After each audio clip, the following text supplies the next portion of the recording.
बिल्कुल। The sun will be rising from Bharat में। शहबाज शरीफ या नून लीग की जितनी गवर्नमेंट है वो तो सारे हैं ही भिखारी।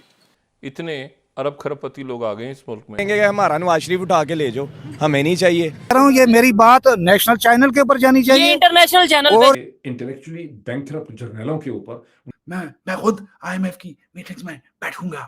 एक तो 1 लाख इंडियन इजराइल काम करने जा रहे हैं। आज कलकत्ता में मोदी जी ने इफ्तिताह किया है अंडरग्राउंड मेट्रो का और बनाई सिर्फ 66 दिन। गुजरात के अंदर उन्होंने सेमी कंडक्टर, खूबसूरती उसकी ये होगी कि 100 डे के अंदर वो ऑपरेशनल हो जाए।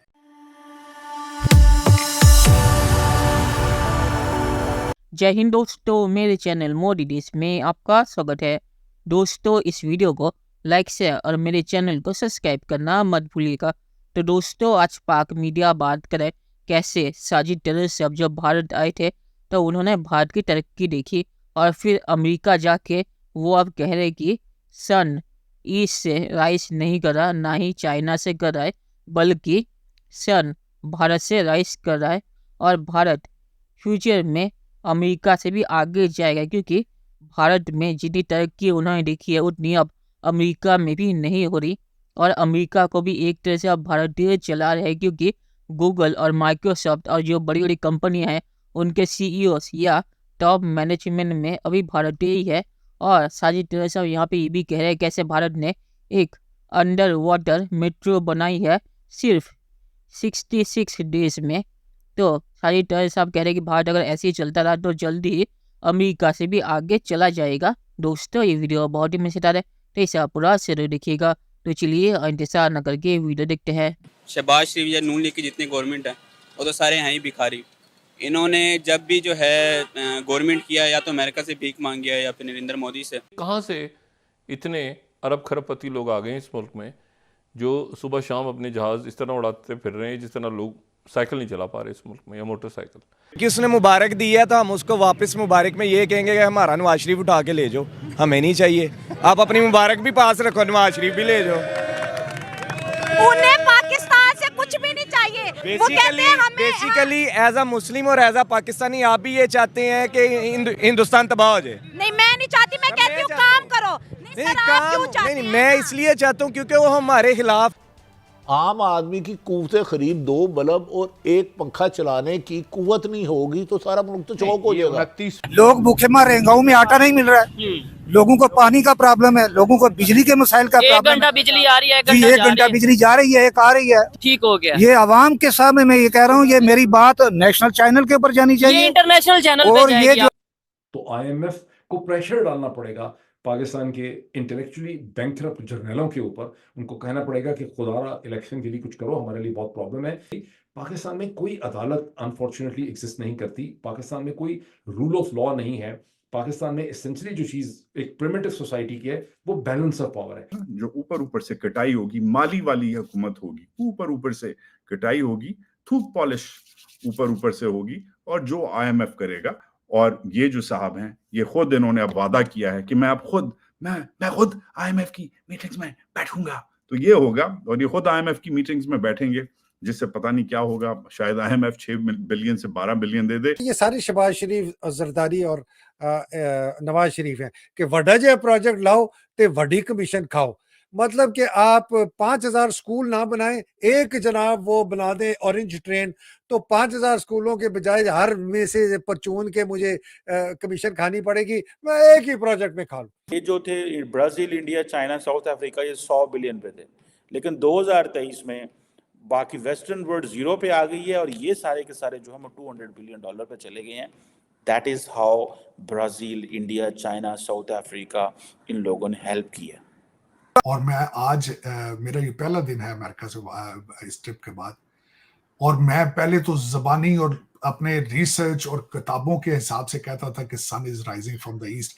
अब मैं ये कह सकता हूँ कि sun is rising from the east. आज मैं खुद अपनी आंखों से सारा कुछ देख के हूँ।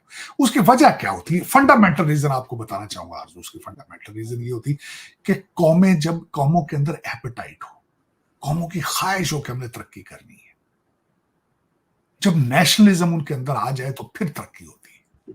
अब वो मुझे वेस्ट जो है उसमें वो नेशनलिज्म नजर नहीं आ रहा। अब ये कहते हैं वर्क फ्रॉम होम। अब यूरोप के अंदर 3 दिन का हफ्ता है, कहते हैं 3 या 4 दिन काम करेंगे, बाकी छुट्टी करेंगे। तो इससे तरक्की तो पॉसिबल ही नहीं है। अमेरिकन बच्चे अब कहते हैं मैथ इज रेसिस्ट, मैथ हमने पढ़ना नहीं, तो तरक्की किस तरह करेंगे? इनके अच्छे स्कूलों में जाए, वहां पे सिर्फ चाइनीज और इंडियन बैठे, इनके बच्चे रिव्यू वो इनकार कर चुके हैं पढ़ने से। इस वक्त जिस स्टेट में बैठा हूं मैरीलैंड, वहां पे उन्होंने अपनी सरकारी जॉबों में से बैचलर की डिग्री खत्म कर दी क्योंकि उन्हें बैचलर मिल ही नहीं रहे। कई फेडरल जॉबों के अंदर उन्होंने बैचलर की डिग्री की रिक्वायरमेंट खत्म कर दी।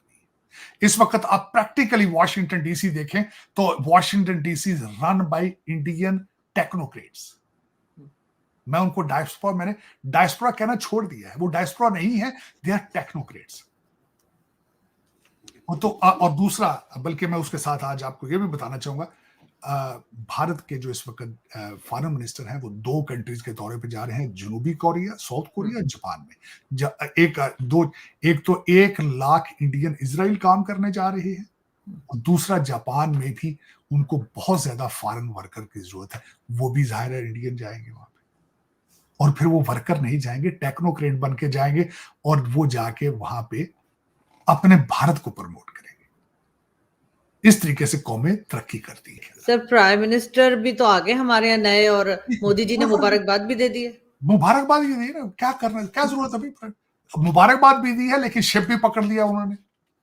चाइना से जो शिप आ रहा था मुंबई में पकड़ लिया उन्होंने कि भाईजान ये क्या इसमें लेके जा रहे हैं, आप जरा दिखा जाए। लेकिन ये देखे ना, आप IMF से लेके फ्लैट लेना चाहते हैं लंदन में और टोरंटो में, और उन्होंने क्या बनाया ये भी बताना चाहता हूं।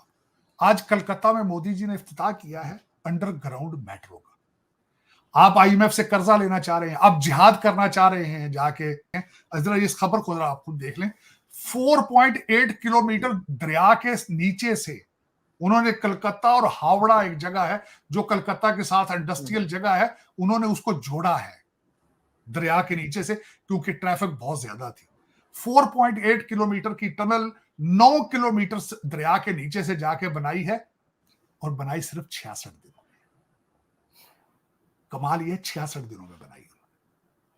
अब दूसरी सुन ले बात, मैं इंडिया के अंदर मौजूद था तो गुजरात के अंदर उन्होंने सेमी कंडक्टर ताइवान की मदद से $10 बिलियन का प्रोजेक्ट वहां पे लगाया है।